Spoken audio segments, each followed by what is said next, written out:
বন্ধুরা, আমি Jayati generation next শিক্ষা সমাধানের তরফ থেকে তোমাদেরকে স্বাগত জানাই।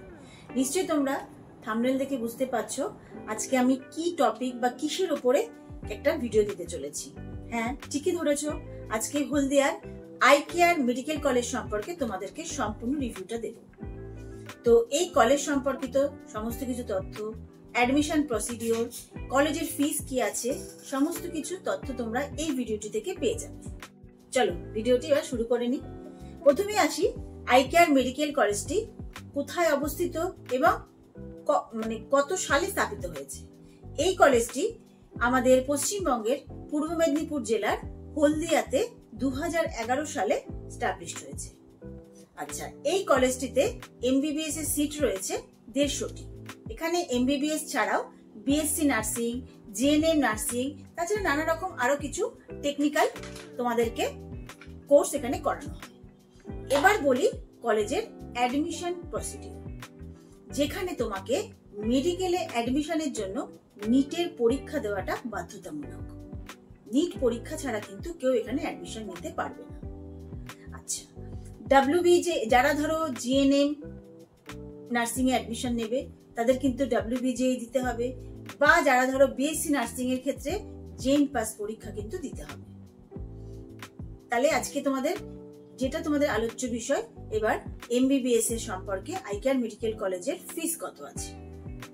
ফার্স্ট অফ অল, এখানে 150টা সিটের মধ্যে 15% মানে 15% সিট কিন্তু অল ইন্ডিয়া সিট, তার মানে 85% সিট কিন্তু স্টেট কোটা। অল ইন্ডিয়া কোটাতে মানে 15% সিট যেটা যে কোনো স্টেটের স্টুডেন্টরা তোমরা কিন্তু এখানে অ্যাডমিশনের জন্য ম্যানেজমেন্ট কোটা বা জেনারেল কোটায় অ্যাপ্লাই করতে পারবে।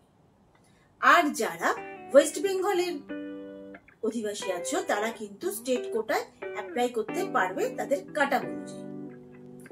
হলদিয়া আই কেয়ার হসপিটালের ফিস কি আছে? ফিস আছে স্টেট কোটাতে আছে 2,28,000 পার সেমিস্টার। তার মানে তোমাদের 9টা সেমিস্টার আছে। এবার ফিসটা কত হচ্ছে তোমরা নিশ্চয়ই বুঝতে পারছো, যেখানে 20,52,000 টাকা। আর এখানে ম্যানেজমেন্ট কোটার ফিস আছে 18,24,000 টাকা পার ইয়ার। ম্যানেজমেন্ট কোটার ক্ষেত্রে কি হয়, যে ফিস থাকে, স্টুডেন্ট হয়তো যদি মনে করে যে ফিসটা তাদের কাছে অনেক বেশি লাগছে বা তাদের কাছে দিতে কষ্টকর হচ্ছে, আমরা কিন্তু সেই ফিসটা আমাদের সাথে যোগাযোগ করলে আমরা কিছুটা কমিয়ে দিতে পারি এবং সেখানে চেষ্টা করতে পারি তাদের আরো কম করে এই কলেজে অ্যাডমিশনের জন্য। বাট যারা হয়তো স্টেট কোটাতে অ্যাপ্লাই করেছিলেন বা স্টেট কোটাতে সিটটা পাওনি, যেটা তোমাদের কাটা অনুযায়ী কলেজে, তো সেই ক্ষেত্রে কিন্তু আমরা তোমাদের ম্যানেজমেন্ট কোটাতে তোমাদের কিছুটা কম পয়সায় কিছুটা ওখান থেকে ফিসটা কম করে দিতে পারি তোমাদের জন্য, যে অ্যাডমিশনের জন্য তোমরা অ্যাডমিশন নিয়ে তোমাদের এমবিবিএস টা কমপ্লিট করতে পারো। এবং যদি তোমাদের আরো কিছু বিষয় হেল্প লাগে বা গাইডেন্স লাগে, নিচে দেওয়া স্ক্রিনে যে কন্ট্যাক্ট নাম্বারটা দেখতে পাচ্ছ, যেখানে কল করলে বা হোয়াটসঅ্যাপ করতে পারো তোমরা, যেখান থেকে আমরা তোমাদেরকে সমস্ত বিষয়ে হেল্প করতে পারবো।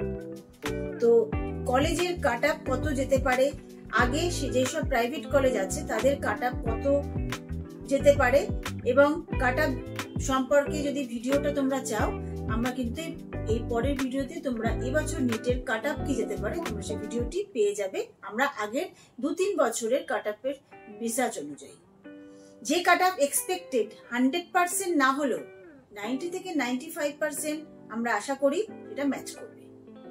ওয়েস্ট বেঙ্গলে আরো অনেক এবছরে আরো কিছু মেডিকেল কলেজ খুলছে, তাই জন্য আমরা আশা করছি মোটামুটি এবছরে যা সিট পাবে তাতে অনেক স্টুডেন্টই কিন্তু এবছর চান্স পাওয়ার একটা সুযোগ পেয়ে যাচ্ছে।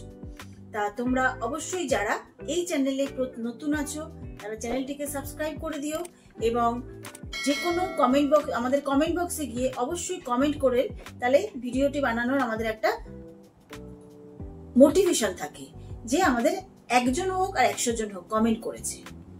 আজকের জন্য এটুকুই, ধন্যবাদ তোমাদেরকে।